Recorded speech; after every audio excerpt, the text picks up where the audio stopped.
वाह होना चाहिए। मेरे साउंड वाले भैया के भी सम्मान होता, भैया के बहुत बहुत धन्यवाद बा। सबका सम्मान सबकर होवे के चाहिए, दरवाजे पे बुला करके सम्मान कर देना यही सबसे बड़ा धर्म होता है। कैसे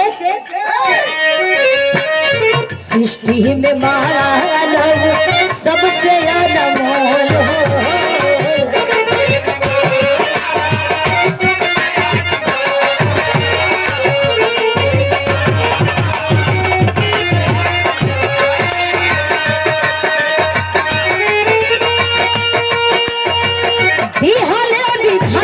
सुंदर करे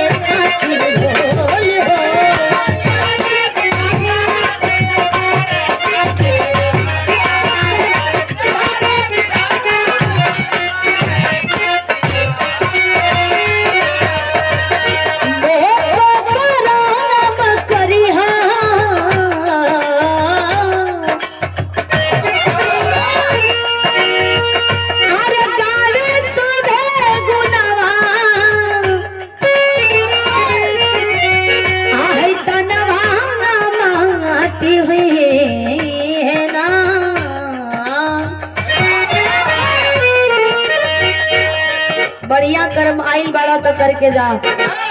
कल गई बा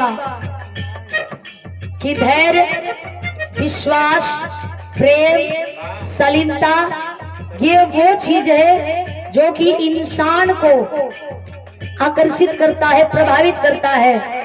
कल गई बा कि 100 वक्ता के एक चुप्पी हरा देवेला। इंसान का बिहेव, इंसान का विचार एक दूसरे के प्रति कैसे होवे के चाहिए। समाज में बोली से आदमी परख लेवेलन, घर का संस्कार बहरी देखे के मिल जाला। कैसे छुट्टी जही है धन दौलत महला अटरिया,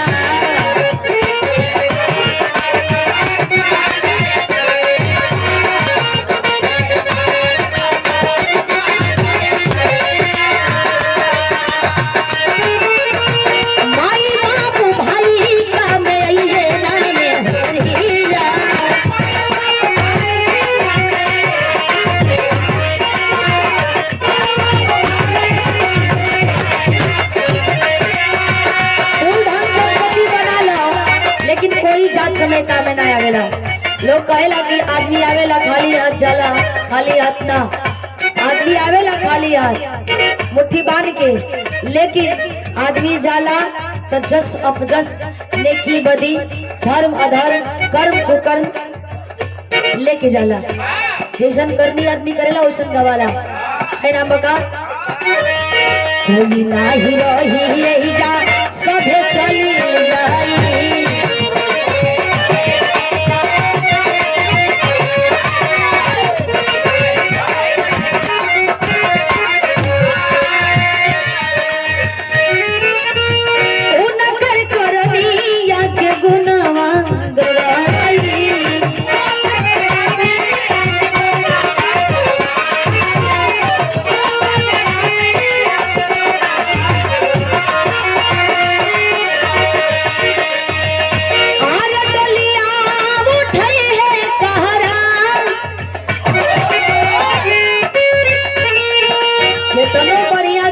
घूम लो, फ्लाइटे से न उड़ लो,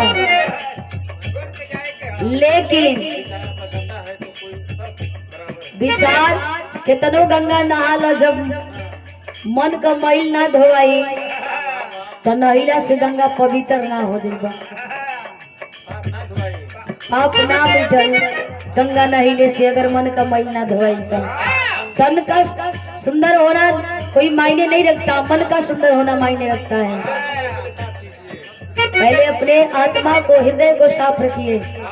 ए भैया कितनो उड़ला, बढ़िया बढ़िया गाड़ी, स्कॉर्पियो, बोलेरो, फरारी, BMW, फॉर्च्यूनर, ऑडी कुछ से चल लो, लेकिन जात समय वो हरियर की मारुति साथ देवेला, वो लोग खींच लेवेला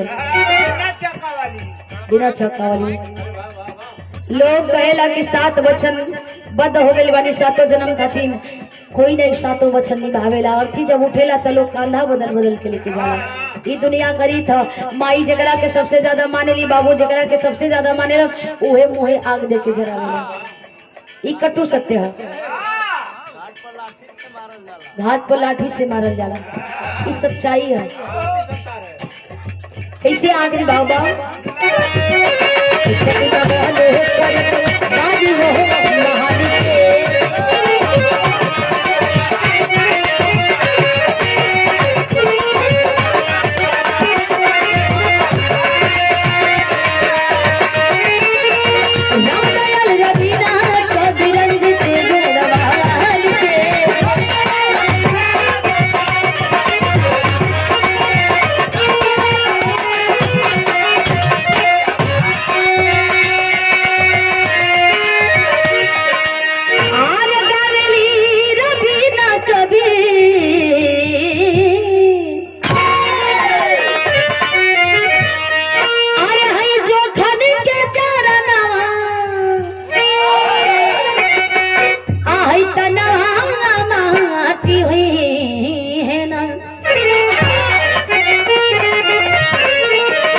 छोड़ी के पिजाड़ा से,